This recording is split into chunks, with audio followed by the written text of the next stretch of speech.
Hey there. Ready for something pretty deep? I'm ready. Okay, cool. Today we're tackling this whole idea of advancing the kingdom of God. Now, I know that might sound a little, well, biblical to some folks out there, but trust me, this gets really interesting once we start to think about what it means for us right here and right now, not just in some far off future. Right. We're talking about humans ruling in partnership with God, which I think is a fascinating concept. And we've got two really interesting sources to help us kind of unpack this whole thing. First, we've got some marketing material for these Advancing the Kingdom of God study notes. Okay. And then we've got this really thought-provoking blog post called The King's Mandate Ruling in Partnership with God. So pretty juicy stuff. Yeah, definitely. And what I think is so intriguing about both of these sources is that they challenge us to think about dominion in a whole new light. Right. We often associate that word with control and power, but these sources suggest something much more nuanced. Okay, so let me jump in here for a sec. Have you ever been in a position of authority where you weren't quite sure what to do with it? Oh, yeah, for sure. Like you had the power to make decisions, but you also felt this weight of responsibility? That's kind of the feeling I get when I hear the word dominion. Like, whoa, that's a lot to handle. Yeah, that's a great parallel because the idea of dominion in these sources isn't about lording power over others. It's more about, stewardship and responsible leadership. The blog post actually goes deep into the original Hebrew and Greek words. Oh, wow. Get out the dictionaries. Yeah, it's a bit like that. The words are mashal and basilia to really highlight this idea of delegated authority, not just grabbing power for yourself. So it's less about ruling in that traditional sense and more about being entrusted with something valuable and being responsible for its care, making sure it flourishes. Precisely. And this whole concept of responsible leadership isn't just some abstract theological idea. I mean, we see it play out in all sorts of real-world situations. Think about leaders in business or politics, even in social movements.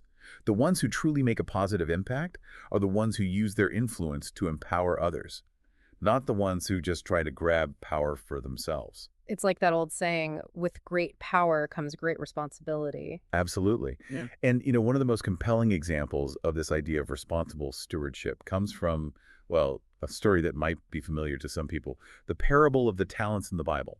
The one where the master entrusts his servants with different amounts of money, expecting them to use it wisely, not just, bury it in the ground. Yeah, I remember that one.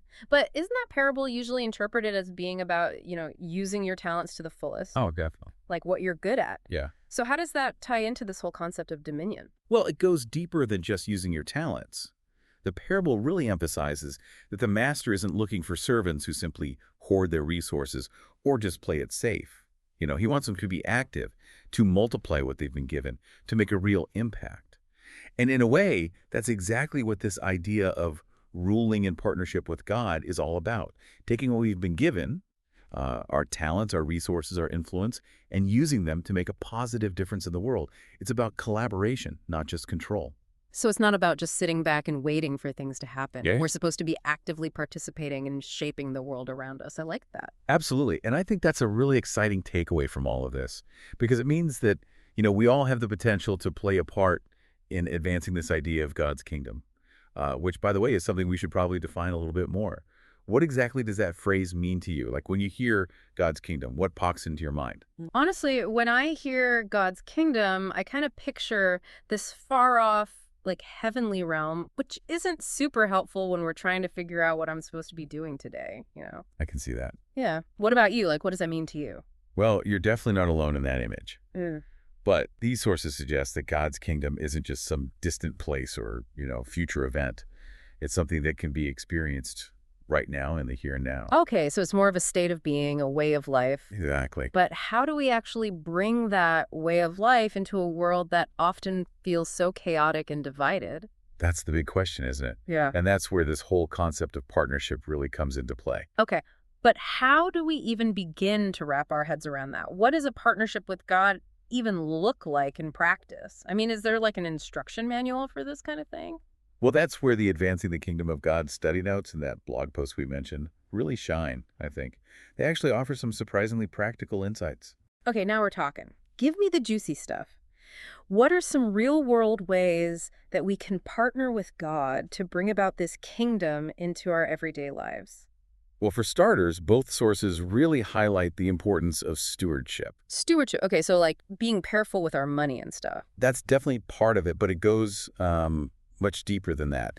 It's about recognizing that we have a responsibility to care for all that's been entrusted to us, our talents, our resources, our relationships, even the planet itself. It's Yeah. about recognizing that we're not the sole owners of anything, really, but rather caretakers of something much greater than ourselves. So it's like being a good manager, but on a cosmic scale. I like that. Exactly. And that's just one of the many practical ways we can partner with pride.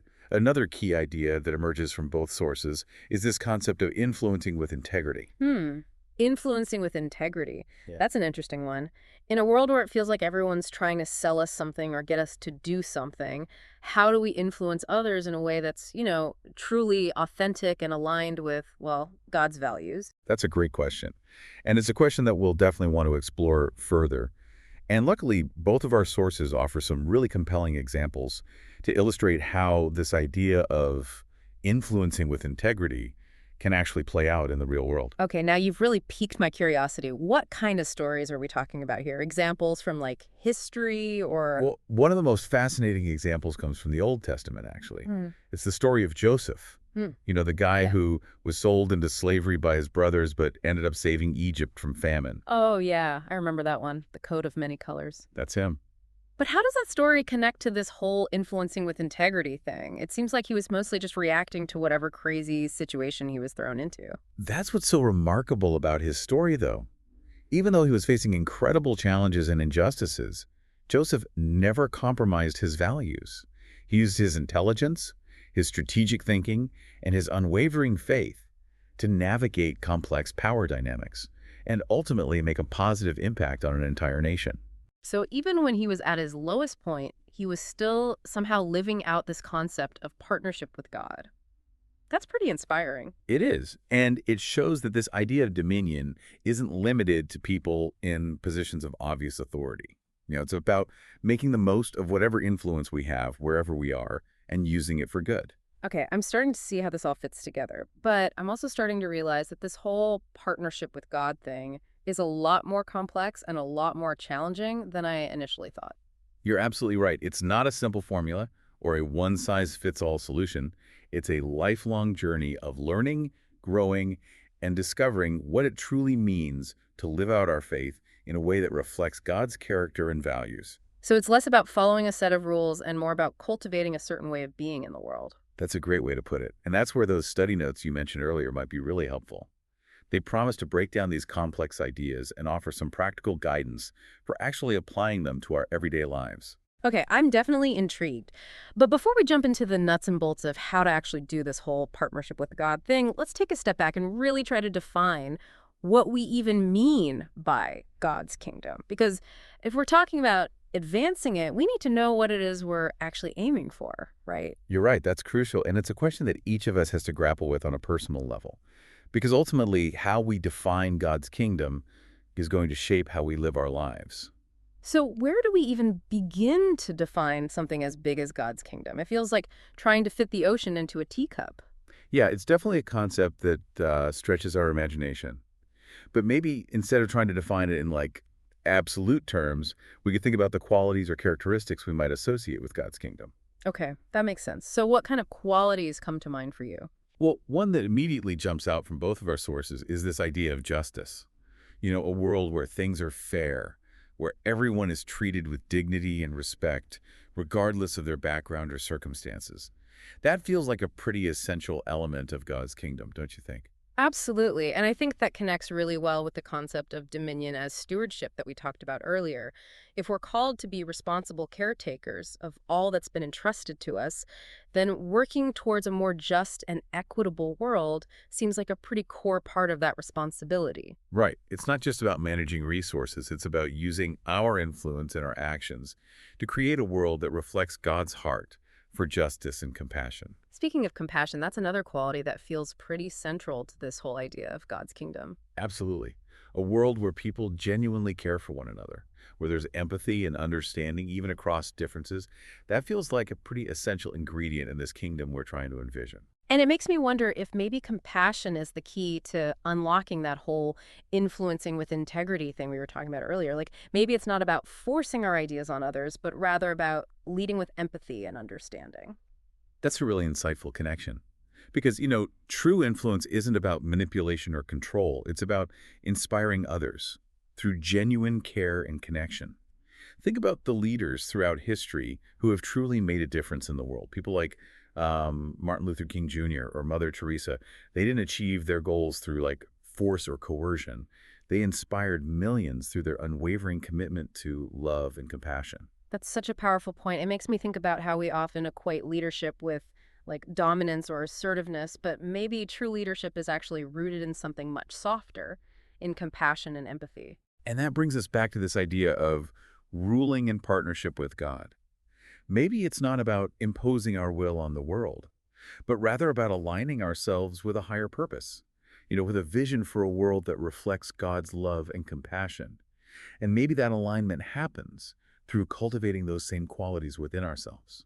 Okay, so if we're trying to paint a picture of what God's kingdom might look like, we've got justice, compassion, and this idea of leadership rooted in empathy. What else might we add to that picture? Well, one element that both of our sources touch on is the importance of peace. A world where conflict is resolved peacefully, where there's harmony and understanding between individuals and communities. That feels like a pretty core component of God's kingdom to me. Yeah, I can definitely see that. But in a world that often feels so full of conflict and division, how do we even begin to move towards that kind of peace? It feels like a pretty lofty goal, especially when we're bombarded with news of wars and political polarization and social unrest every single day. You're right, it's not an easy task. But both of our sources suggest that peace isn't just the absence of conflict. It's an active state of being, a choice we make in every interaction, in every decision, every moment. So it's not about waiting for world peace to magically happen. It's about cultivating peace within ourselves and then letting that peace ripple outwards into the world. Exactly.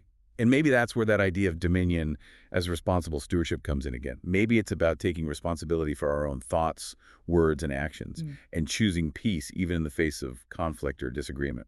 Okay, so we're talking about cultivating peace within ourselves and then letting that peace radiate outward. But that feels like a pretty tall order. Where do we even begin? Are we supposed to become like peace gurus, meditating on mountaintops? I think it starts with recognizing that peace isn't just some abstract concept. It's a way of life. It's about choosing kindness over anger, forgiveness over resentment, understanding over judgment. It's about seeking common ground even when we disagree and building bridges instead of walls. That's a beautiful way to put it. But I have to admit, it all sounds pretty idealistic. How do we actually live out these values in a world that often feels so harsh and unforgiving? Like, how do we stay compassionate when we're surrounded by so much negativity? How do we choose peace when everyone else seems to be choosing conflict? You've hit on a really important point. This is not easy work.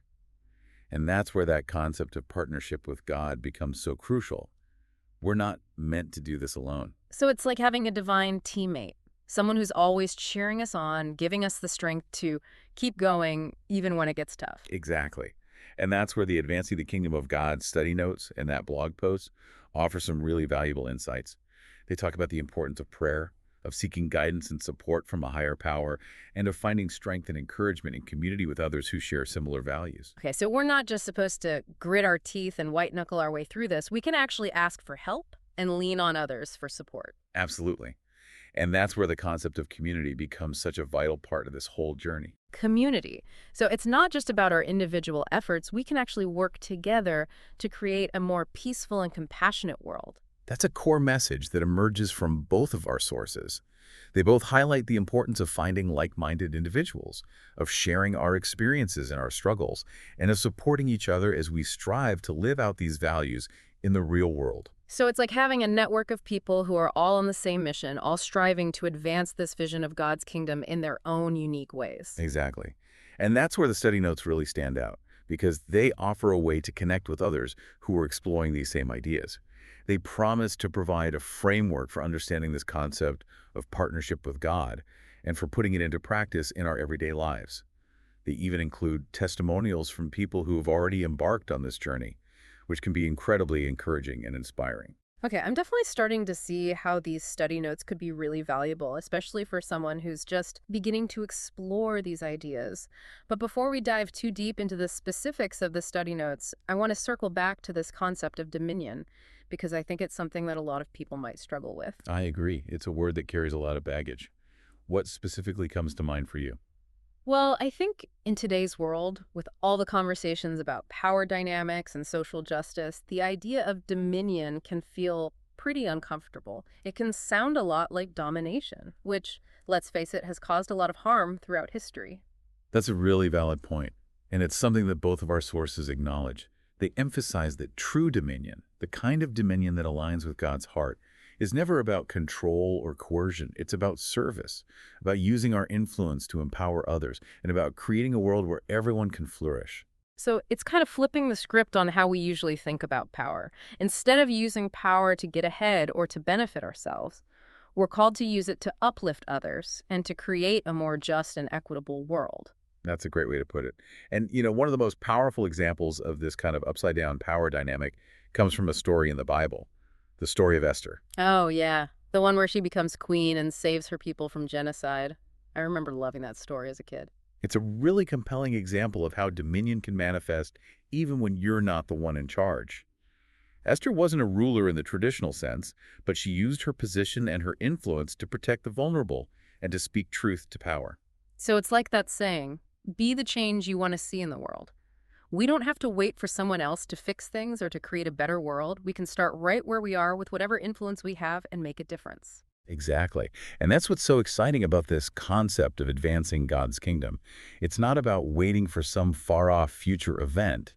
It's about actively participating in creating a world that reflects God's love, justice, and compassion. And that's something we can all do, regardless of our background, our beliefs, or our circumstances. Okay, I'm feeling really inspired by this conversation, but I'm also wondering how we can ground all of these big ideas in something a little more practical. Like, what are some concrete steps we can take to actually start living out these values in our everyday lives? That's a great question. And it's one that the Advancing the Kingdom of God study notes seem to address directly. They promise to offer practical takeaways and actionable steps that we can implement in our daily routines, our relationships, even our work. So it's not just about having these lofty ideals, it's about actually putting them into practice in a way that makes a real difference. Exactly.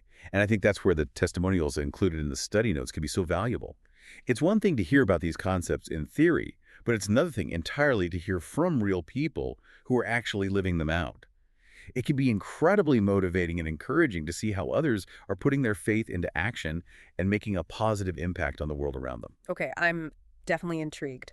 But before we get too carried away with the study notes, I want to make sure we don't lose sight of the bigger picture. We've been talking about justice, compassion, peace, and this idea of flipping the script on power. But I think it's important to remember that these aren't just abstract concepts or trendy buzzwords. They're rooted in something much deeper, in a belief system that emphasizes love, service, and a commitment to making the world a better place. That's such an important reminder. And I think it speaks to the heart of what this whole advancing the kingdom of God thing is all about. It's not about promoting a particular religion or dogma. It's about tapping into a universal longing for a more just, compassionate, and peaceful world. And it's about recognizing that we all have a part to play in bringing that vision to life.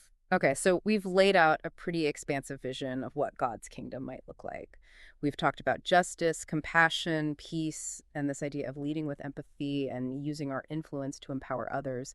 But I think the question that's probably on everyone's mind right now is, how do we actually make that vision a reality? How do we move beyond just talking about these things and actually start living them out in a way that makes a tangible difference? That's the million-dollar question. And it's one that I think deserves a deeper exploration. Luckily, it seems like the Advancing the Kingdom of God study notes might offer some guidance on that front. Yeah, they do seem to promise some pretty practical takeaways. But before we dive into those specifics, I want to make sure we're all clear on one crucial point. This journey isn't about perfection, it's about progress. We're not going to become saints overnight. That's so important to remember. It's about taking small steps each day, about making conscious choices that align with our values, and about trusting that even our imperfect efforts can contribute to something much bigger than ourselves. So it's not about getting it all right all the time. It's about showing up with an open heart and a willingness to keep learning and growing. Exactly. And I think that's where the study notes can be so valuable. They seem to offer a roadmap, not just for understanding these concepts intellectually, but also for integrating them into our daily lives in a way that feels sustainable and authentic. Okay, I'm definitely ready to delve into those study notes and see what practical wisdom they have to offer. Yeah, I think so. All right, so we've covered a lot of ground in this deep dive. We've unpacked the concept of advancing the kingdom of God, explored what it means to rule in partnership with God, and even started to envision what that kingdom might actually look like in the real world. But now I'm like itching for some practical advice. Like, where do we even begin to put all of this into practice? Well, that's where those Advancing the Kingdom of God study notes we keep mentioning come in. They promise to offer a more structured approach to actually applying these concepts. And you know me, I'm all about actionable steps. So, what kind of guidance do these study notes offer? Like, are we talking specific exercises or? From what I've gathered, yeah, they break down this whole idea of partnership with God into manageable chunks, Mm. offering like specific strategies and exercises to help us actually integrate these principles into our daily lives. So, it's like a workout plan for our spiritual growth. I like that. Exactly. And the study notes also seem to emphasize the importance of community, connecting with others who are on a similar journey. Oh, I love that. It's so much easier to stay motivated and inspired when you have a support system. A group of people who get what you're going through can offer encouragement along the way. Right. And from what we've seen in both of our sources, community seems to be like a cornerstone of this whole kingdom building endeavor. Yeah, I think that's a great point. Makes sense, right? Right. Trying to create a more just, compassionate, and peaceful world all by yourself can feel pretty overwhelming. But when we join forces with others who share similar values, I mean, our individual efforts become amplified, and we can achieve so much more together. And the study notes seem to recognize that. They highlight the power of shared experiences, learning from each other's successes and challenges, and supporting one another through, well, the inevitable ups and downs of this journey. Speaking of ups and downs, I think it's important to acknowledge that trying to live out these values in a world that often feels so opposed to them can be, well, incredibly challenging. Yeah, for sure. It's not always going to be easy to choose compassion over judgment, peace over conflict, or service over self-interest. There will be times when we stumble, when we fall short, when we question whether we're making any difference at all. Right. It's definitely not a straight line to, living out these values perfectly. And I think that's where the study notes can be so valuable because they offer not just inspiration, but also like practical tools and strategies for navigating those challenges. They remind us that we're not alone in this journey, that there's a whole community of people out there who are striving to live out these same values, and that we can draw strength and encouragement from their experiences. Exactly. And they also remind us that it's okay to not have all the answers, to ask for help when we need it, and to give ourselves grace when we inevitably make mistakes. And speaking of mistakes, I think one of the biggest pitfalls we can fall into when exploring these concepts is like the trap of perfectionism. We can get so caught up in trying to be good or righteous that we forget the whole point of this journey is to grow and to become more like the person we aspire to be. That's so crucial. It's not about achieving some kind of spiritual perfection. It's about embracing the messiness of the process and allowing ourselves to be transformed along the way.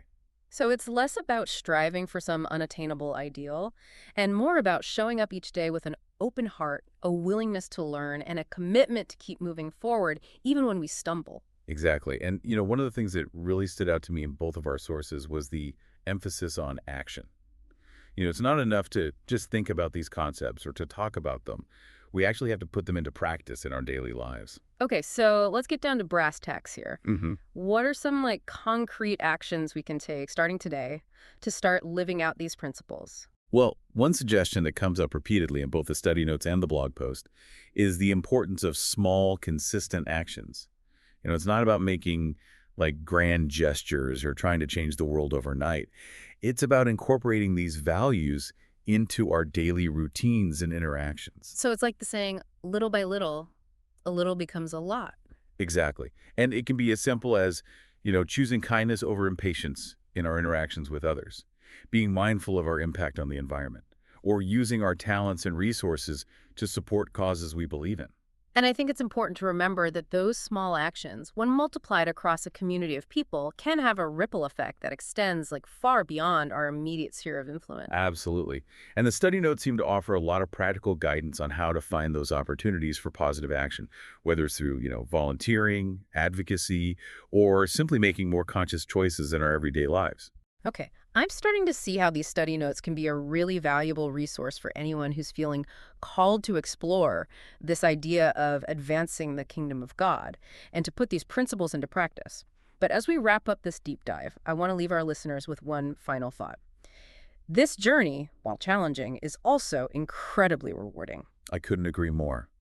Because when we align our lives with these values of love, compassion, justice, and peace, we not only contribute to creating a better world, but we also experience a deep sense of purpose and fulfillment in our own lives. So it's not just about making the world a better place, it's also about becoming better people ourselves. Exactly. Yeah. And that's the beauty of this journey, I think. It's a transformative experience that benefits not only those around us, but also ourselves. Right. And I think that's a pretty inspiring note to end on. So if you're feeling even the slightest bit intrigued by the ideas we've explored today, I encourage you to check out the Advancing the Kingdom of God study notes and see where this journey might lead you. You might be surprised by what you discover, not only about the world around you, but also about yourself. And until next time, keep diving deep.